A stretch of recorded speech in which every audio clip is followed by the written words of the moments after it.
começou o que já é comum na Colômbia e em alguns outros países, começou a perseguição ao Instituto Atlas, hein? Vamos lá. E não veio não veio do PT, não. Tá? Eita. Olha, não veio do PT, não. Põe na tela. Cássio Nunes Marques, ministro nomeado pelo Bolsonaro, determina a suspensão de pesquisa que apontou queda de Flávio Bolsonaro. Divulgação do levantamento ocorreu após o vazamento de um áudio e uma conversa do senador pedindo dinheiro ao banqueiro Daniel Vocaro. O que acontece? A pesquisa Atlas, realmente a última que tinha saído, oficialmente aquela que me deu 7%, 6,9%, praticamente 7%, ela veio com alguns detalhes, tá? Na pesquisa, uma das perguntas que foi feita foi... eles passam o áudio do Flávio e perguntam o que acham do Flávio e tal, o que você acha que isso vai comprometer o senador. Pois bem, o Flávio, o Bolsonaro, primeiro pegou o famoso jornalista do Botox, Cláudio Dantas, ele, o Cláudio Dantas, todo botocudo, ele veio falar que a pesquisa estava enviesada, que ela estava fazendo a cabeça da pessoa que era pesquisada, porque ela passava o áudio do Flávio. E aí os bolsonaristas compraram essa tese porque eles sabiam que viria uma pesquisa Atlas ruim para eles. Pois bem, vamos lá, vamos começar a responder aqui a turma do bolsonarismo e até essa ação muito mal feita e essa decisão horrível do Cássio Nunes Marques, tá? Pesquisas fazem esse tipo de sondagem aos montes. Várias pesquisas fazem avaliações de governo junto com a pesquisa presidencial. Várias, isso é normal, todas fazem. Esta da Atlas, o que ela fez? Tem as perguntas, ou seja, toma de cara as perguntas envolvendo a eleição presidencial, e aí no final vem a sondagem sobre vários temas. O maior, vamos colocar aqui, a maior alvo desse tipo de coisa é em geral quem é mandatário, quem é presidente da república, porque depois de fazerem a pesquisa presidencial, vem pesquisa sobre inflação, preços dos alimentos, segurança, tal. Em resumo, a resposta que o cara dá sobre o Flávio é depois da pesquisa de voto. É óbvio, não interfere. E isto é aceito no mundo inteiro. Aí os Bolsonaro responderam, né? Ai, que absurdo, não sei o que. E conseguiram uma liminar porca do Cássio Nunes. E não há o que dizer, é uma liminar porca. Porca. Pra impedir a divulgação. E difícil, porque assim, estamos falando realmente de um país que pesquisa eleitoral é um nicho de mercado fechado. As pesquisas que são minimamente... As pesquisas que são minimamente sérias aqui no Brasil, infelizmente, tem que ser pesquisas que têm participação internacional. E essa é a beleza da Atlas. Como ela é um instituto internacional, a Atlas ela não vai... A tendência da Atlas, eu espero, né, mas parece ser o caso, é de não se vender para os políticos ou para uma determinada emissora. Eu já expliquei para vocês dos interesses de quase todas. A Paraná Pesquisa é bolsonarista, tem negócios com a turma do bolsonarismo. Um negócio assim, eles fizeram pesquisa pro Bolsonaro em 2022. A Quest, eu nem comento, né? Eu já mostrei para vocês. O Instituto de Pesquisa Quest tem contratos de assessoria com clubes de Minas, clubes de tênis de Minas Gerais, da turma da elite de BH, que é ligada ao Zema, com a Localiza, que é do maior doador do Zema, com a CEMIG, que é uma empresa estatal de Minas. E aí ele ficava falando bem nas reuniões de consultoria, né, o cara da Quest, sobre o Zema. Antigamente tinha a famosa CNT Census, que era um instituto de pesquisa que fazia pesquisas enviesadas pro PT. Isso, o Vox Populi, você lembra do Vox Populi, Riso? Lembro. Era outro que fazia pesquisas pró-PT. Sumiu? Sumiu. Nunca mais ouvi falar do Vox Populi. Então, por que eu tô falando disso? Eu já confiava na Atlas antes de eu ser pré-candidato e confio hoje. E a Atlas costuma sofrer represálias e perseguições em vários países, especialmente países de terceiro mundo. Ela teve problema agora na Colômbia, vários lugares. Os caras querem impedir divulgação de Atlas, atacam Atlas. Atlas ela já virou um hit. Quase todos os lugares tem Atlas, a Atlas passa por perseguição. Like na live. Tá? Então, esse é o patético cenário à disposição. Então, veja só, o presidente do TSE determinou nesta segunda-feira a retirada do conteúdo e a suspensão da divulgação da pesquisa da Atlas. A pesquisa apostou em maio queda de 5 pontos na intenção de votos. Com isso, apenas a empresa não poderá manter os dados... manter os dados em seus canais oficiais. A divulgação, levantamento, blá, blá, blá. Em resumo, a Atlas não pode divulgar no site oficial da Atlas a pesquisa, o que quer dizer absolutamente nada, só pra ficar claro. né? Também como é uma liminar não quer dizer nada. Mas denota já uma postura de gestão de crise de desespero da pré-campanha do senhor Flávio Bolsonaro. Flávio Bolsonaro tem uma pré-campanha horrenda.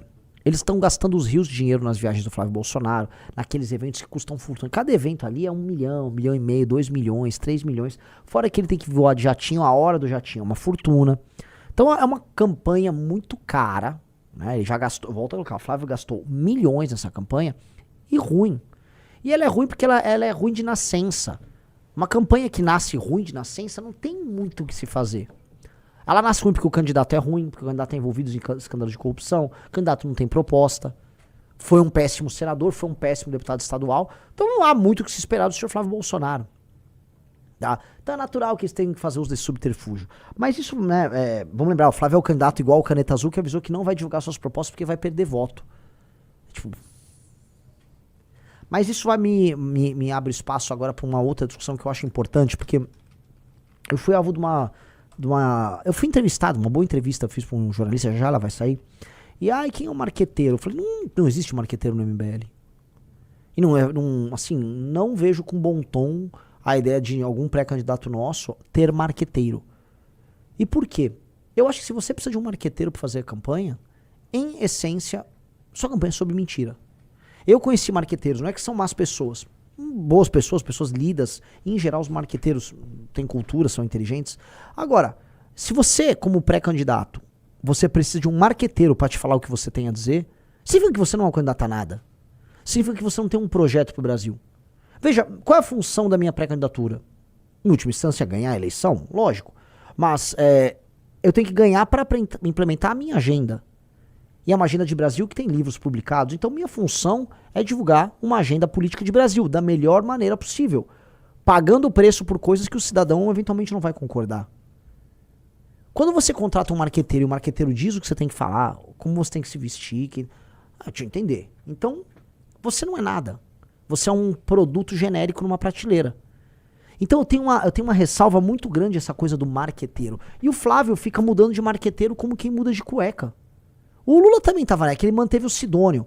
Mas o Lula uma hora era o João Santana, antes era o Duda Mendonça. Eles ficam lá também pulando atrás de marqueteiro, como se isso fosse resolver alguma coisa. Eu conheço o caso, só pra falar pra vocês, que as propostas de um candidato são montadas pelo marqueteiro. O marqueteiro faz pesquisa. Você tá rindo isso? A gente sabe que é isso. Sim. Então o marqueteiro ele levanta assim, ele faz aquelas pesquisas quanti. Que é aquelas pesquisas que pegam a opinião geral dos brasileiros. A preocupação brasileira é segurança, é corrupção. Aí ele vai lá e cria umas propostas lá sobre segurança e educação. E aí depois ele faz a quali, que aí ele bota um grupo de pessoas que se chama Focus Group dentro de uma sala. E aí eles botam vídeos e ficam discutindo sobre as preocupações daquele perfil eleitoral para ter conclusões. E aí ele cria as propostas do candidato e a campanha do candidato. É por isso que as campanhas dos candidatos são todas absolutamente genéricas. Tem coisa mais genérica, por exemplo, do que as campanhas à la Geraldo Alckmin. Olha, a Dona Maria, ela quer saúde, ela quer emprego na ponta, ela quer transporte de qualidade, ela quer segurança, tá? E olha só, ela não aguenta mais a roubalheira dos políticos. Isso é só platitude essencialmente genérica.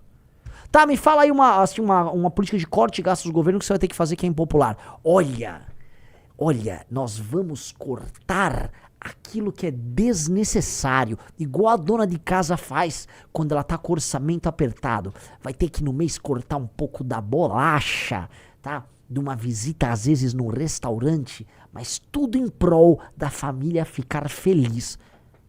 Esse é o discurso do marqueteiro. Eu tô fazendo tudo ao contrário. Eu acho que a nossa pré-candidatura, se ela vencer a eleição, ela vai reescrever o playbook eleitoral. E o que é reescrever o playbook eleitoral? Vamos falar a verdade o tempo todo. Eu fui hoje na Band, na Rádio Bandeirantes, e lá na Rádio Bandeirantes eu fui nessa linha. Um cara me perguntou, reforma fiscal, eu falei, ninguém vai falar que vai precisar desindexar aposentadoria e BPC do salário mínimo, que é altamente polêmico, que vai precisar fazer outra reforma da Previdência. Ninguém quer falar pro eleitor isso. Querem mentir pro eleitor, e eu vou falar. Olha como é libertador. Falei, galera. Tá dito. Sou contra esta PEC vagabunda do fim da escala 6x1, que é ilusão pro trabalhador. E daí? Falei, tá falado.